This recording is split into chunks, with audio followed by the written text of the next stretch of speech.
15 दिन की दवाई में आपके मसाइल में अभी क्या रिजल्ट आपने फील किया? कब्ज़ गैस ज़ाबियत कैसी है? कब्ज़ गैस ज़ाबियत बहुत अच्छी है, ठीक है। 100 में से 90% मुझे माशाल्लाह बेहतर फील कर रहा हूँ मैं। डिप्रेशन एंजाइटी बहुत ज़्यादा थी आपको, हम समझते हैं वो गैस ताबियत से भी होती है। जी बिल्कुल। तो क्या उस डिप्रेशन एंजाइटी में आपने बेहतर फील किया? जी बिल्कुल, 50% उसमें भी कमी आई है। जैसे 1000 बार एक बात भी रिपीट होनी हो तो वो हो जाती थी, जी बिल्कुल ऐसे ही है। लेकिन बेहतर है वो। जी 15 बिल्कुल। दिन में अल्हम्दुलिल्लाह। नींद बहुत ज़्यादा है तो नींद बैलेंस हुई या अभी ज़्यादा आती है? वैसे ठीक है, अब निज़ाम मैं बिल्कुल अपने बेहतर टाइम फील से उठ कर रहे जाता हूँ, हैं, उठ बिल्कुल जाते सो हैं, जाता फ्रेश हूँ। उठते हैं।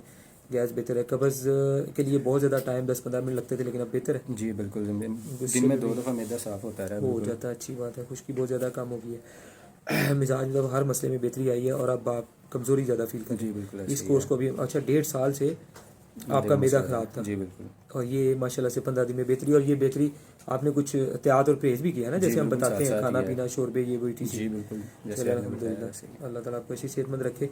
अब आप कमज़ोरी फील कर रहे हैं तो एनर्जी कोर्स आपको कोई देते हैं मशवरा, जैसे कहते हैं वो शुरू करवा देते हैं।